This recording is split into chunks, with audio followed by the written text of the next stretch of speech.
Hello, today I am going to show you how to fix Xfinity modem blinking orange. So let's start the main video. At first, check the cable. Make sure all the cables are connected properly. Now unplug the main cable. Now wait for 5 minutes. After 5 minutes, plug the main cable securely. Now this problem solved. Here you can see the orange light is no longer blinking.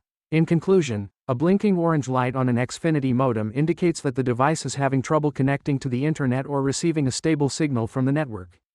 This can happen due to temporary service outages, weak signals, loose cables, or system updates. Simple steps like restarting the modem, checking all connections, and waiting a few minutes often resolve the issue.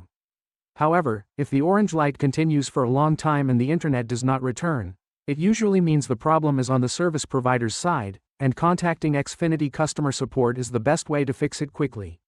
And that's it. Thanks for watching.